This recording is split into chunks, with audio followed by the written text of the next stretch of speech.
Stand up, stand out, stand strong. A 30-day guide to navigate life when the shift hits the fan. Chapter 16, Day 16. What used to work is no longer working. Have you noticed that what used to work is no longer working? Vices, substances, and tactics we used to use to distract, numb ourselves out, hide, and forget about our worries don't work anymore. While this may be frustrating or challenging for many, because now they need to face all the feelings, traumas, and leftovers they have been avoiding for years, it is actually really good news. We are being called to do some spring cleaning, go through all the old boxes in our mind and body, throw out what is not useful or needed, and shift from living in fear to being in love with life. Those who are judging and resisting this process are feeling more intensity and pressure, and they are creating more pain and suffering. The call to wake up and heal has become so strong that we can't avoid it any longer. When the call of our hearts was a whisper, we could pinch off the garden hose and stop it from flowing. We could use alcohol, drugs, exercise, food, TV, and other vices to detach from the underlying leftovers and ignore the call. Today, the call of the heart has become so strong, it is like trying to bend a fire hose to stop the flow of water. It is next to impossible. Some people are still trying to avoid waking up, and the more they resist, the more painful it becomes. Many people are feeling so bad they are projecting all their pain outward onto others in the form of violence, anger, and hatred. Many people are afraid that we are going backwards and things are getting worse. Things are not getting worse, they are getting uncovered. I worked with one particular client for a few years, and I kept getting the message she needed to quit drinking alcohol. In the beginning, her body would react to alcohol with specific symptoms, but she would ignore them and convince herself that they were related to food or something else.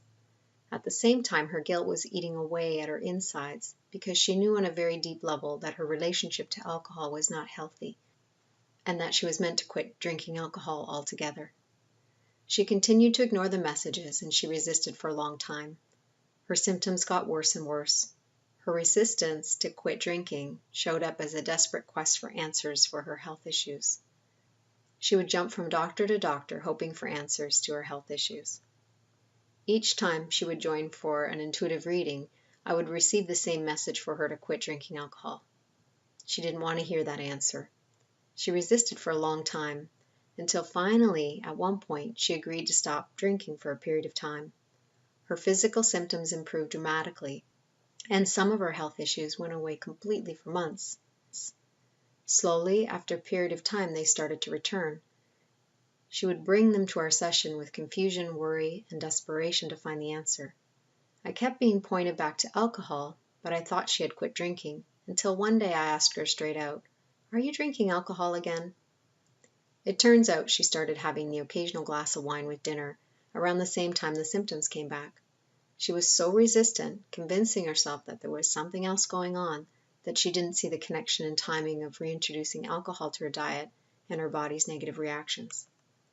I helped her see how she was using alcohol to self-soothe, as a way to avoid feeling some underlying emotional pain and past trauma. For years, alcohol was working to calm her mind and keep her past emotional trauma hidden away. It was clear the message was getting stronger and stronger, and at the same time her resistance was growing stronger and stronger, until finally she hit a wall and had a breakdown. It was in that moment that everything shifted, and her mind opened up to the truth that alcohol was no longer calming her, but was creating chaos on every level, including physically and emotionally. She finally agreed to quit drinking the second time and face her inner demons that had been haunting her for years. Her physical symptoms improved and many disappeared. As she continued to heal, feel her feelings fully, and integrate some healthy tools to calm her mind, her whole life shifted. She started to process her daily life triggers with awareness and intention, and her health continued to improve. She felt a renewed sense of purpose and experienced deep, authentic peace. All of the darkness that we had thought was gone is actually lying dormant, hidden in the shadows. At this time, everything is coming out into the light. People are no longer able to hide their opinions, judgments, and beliefs. It's all coming out in the open. People are even taking off their masks and marching outwardly and openly, showing what they stand for. This is good news. As long as people hold on to those hidden thoughts and beliefs, they remain in the dark corners away from potential for healing. Some intense dark programming is surfacing and coming into the light for healing. As a light worker and healer, my role is to bear witness to it, make a conscious choice for love, and take inspired action only. If we add our own fear to the fear, fear expands. When we meet fear with love, love expands. Now, that doesn't mean we sit back and do nothing. Some of us will be called to stand and speak up. Others will bear witness. Others will become fierce, loving warriors facing the fear head on. We all have roles to play. When we let our heart lead, we will get clear about what our particular role is. We are only meant to play our part, however big or small that role seems. Each role is essential to the healing of the whole of humanity. We are all being called to surrender and let our hearts lead the way. In order to do that, we need to be willing to let go of control and drop into trust. We need to be willing to feel the old dense emotions we collected and buried over our lives in order to free ourselves from them once and for all. The good news is that it doesn't happen all at once. We usually heal in layers. Yes, some layers will be dense and intense, and for many it will take courage. But all of it will rise for healing whether we want it to or not. We are coming to a point when it is becoming non-negotiable. We can process our leftovers, move through our fear and resistance, and align with our heart's path. Or we can prolong our suffering and it will continue to grow in intensity. We can either embrace healing or resist it. Choose, but the consequences of resisting it are powerfully intense. The good news is the rewards of embracing healing are extraordinary and full of miracles.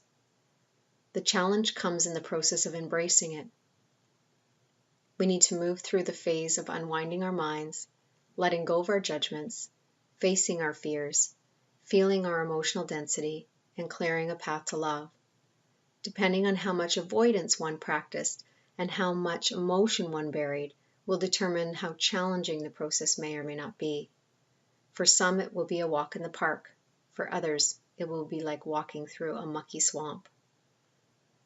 We are not meant to do this alone. Asking for help and being open to support from others will quicken the process and provide a gentler path.